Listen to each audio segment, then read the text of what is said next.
Ace Bailey just fired Omar Cooper, and it could be linked to a wild conspiracy that makes the entire scandal 10 times more dark and twisted. The NBA draft wasn't ready for this. A humble kid turned into the villain of the night. Except it turns out he wasn't the villain at all. Buckle up, because this meltdown is messier than a halftime nacho spill. This guy might have had one of the worst strategies of a professional athlete ever. And this strategy cost him $10 million. So if you don't know this fella right here, his name is Ace Bailey. He played basketball at Rutgers, really good player, and was projected to go 3rd overall in the NBA draft. I want to know what's going on in Ace Bailey's camp, because I don't, but I'm hearing a lot of madness outside of him canceling workouts and allegedly, I say this allegedly again, asking for money during team interviews. I don't know if this is some NIL residue. The NBA draft was supposed to be a celebration of young talent, new beginnings, and questionable suits. But instead, it turned into a full-blown soap opera featuring one of the top prospects, Ace Bailey, and the man who somehow managed to make himself the villain of a story that wasn't even his, Omar Cooper. Ace Bailey isn't just making headlines for skipping interviews and workouts. He's making them for letting this guy steer the ship. Meet Omar Cooper, his agent. Not MBPA certified, just a family friend playing Rich Paul on Roblox. He allegedly canceled workouts and told teams in the top 5, don't pick him. The league tried to downplay it, the headlines tried to spin it, but this thing? It exploded faster than a Gatorade bottle in a rookie locker room. So here's the chaos. Ace Bailey was supposed to be the good guy, humble, hardworking, a future franchise cornerstone. But suddenly, he's being painted as some entitled diva who refuses to work out for NBA teams and is acting like he's the second coming of prime LeBron. Ace had a very bold strategy going into the draft. He, 1, refused to work out for several teams, and 2, told several teams not to draft him just because he didn't want to go there or play there. And apparently the Utah Jazz were one of those teams. But when he ended up getting drafted by the Jazz, the guy didn't look very happy. The internet went nuts. Coaches were whispering, GMs were panicking. But when the dust settled, it turned out Ace wasn't the puppet master. He was the puppet. The strings were being yanked by his manager, Omar Cooper, a man who apparently thought he was running the NBA draft from his living room. Ace Bailey is parting ways with his manager, Omar Cooper. He said, look, gang, it ain't gonna work out. I don't know how you got me to Utah of all the NBA teams that could have got me. Utah? I said I didn't want to play there. I probably would have fired my manager too if I gave him specific teams that I didn't want to play for. Now, Ace met Omar after moving to Georgia to play high school basketball. And this wasn't just any school. McEachern High was a basketball factory, the kind of place where 5-star recruits are grown in labs and sent off to dominate college hoops. Omar's son, Sharif Cooper, had gone there too, which pretty much made Omar the unofficial mayor of Georgia basketball. I ain't gonna hold you.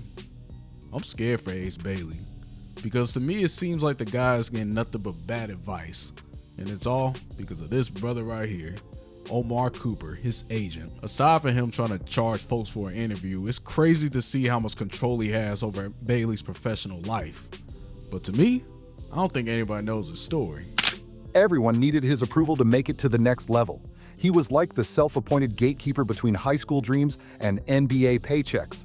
But Omar's own son's career was a walking cautionary tale.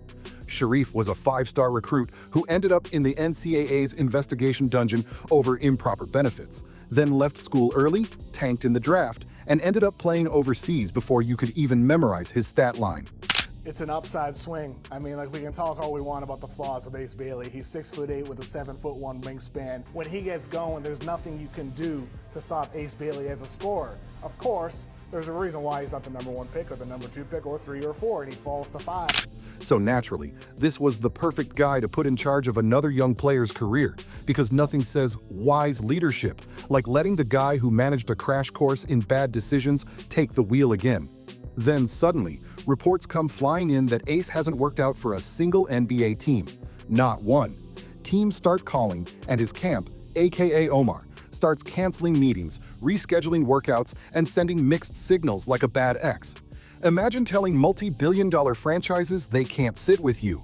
That's not confidence. That's chaos disguised as strategy. The one thing this man asked him to do for his career is get me in a good destination and give me an opportunity to win. All of the teams that could have got this man and he let him go to Utah?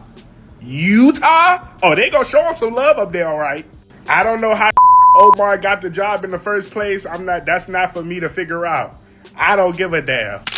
And all this madness seemed to have one common thread. Omar Cooper trying to play NBA chess while holding a checkers board. He wanted Ace in Washington. Why? Who knows? Maybe he thought the Wizards were the next big thing. Maybe he just liked the city's weather. Whatever it was, he was determined to make it happen. Turns out, the problem wasn't Ace. It was the guy answering his phone calls. So the Ace Bailey drama with the Utah Jazz is interesting, right? But it is kind of a microcosm of some of the issues that we're seeing in sports today. Look, I am happy that these athletes coming into the pros feel more empowered now than ever before. I am happy that college athletes are getting paid. They make so much money for these colleges and universities that they deserve to see some of the return from that. Look, Omar had managed to turn one of the nicest kids in the draft into a walking PR disaster. And if Ace had dropped further than 5th, he would have lost over $10 million. That's not just bad management, that's financial sabotage with a side of ego. But despite all that drama, Ace didn't fire Omar. Nope, not yet. His past is shrouded in mystery. According to Kevin Armstrong of the New Jersey Advanced Media, he's been charged for attempted murder and possession of with the intent to distribute on or buy a school property in the 1990s. He was also indicted in 2003 with a possession of a machine gun and a black short clip Uzi. As a result, Omar served 6 months in jail, but the rest of those charges were dropped. How did Omar meet Ace Bailey, you ask? It's simple. He played at the same high school as his son Sharif. And that's the tragedy here. Ace Bailey was supposed to be the next big thing. Instead, he became a headline for all the wrong reasons because of one man's power trip. He lost millions, his reputation took a hit, and for what? To make someone else's family comeback story happen? It's wild, it's messy, and it's proof that sometimes the biggest obstacles to success aren't the opponents on the court, they're the people off it. And maybe even asked to be paid for interviews.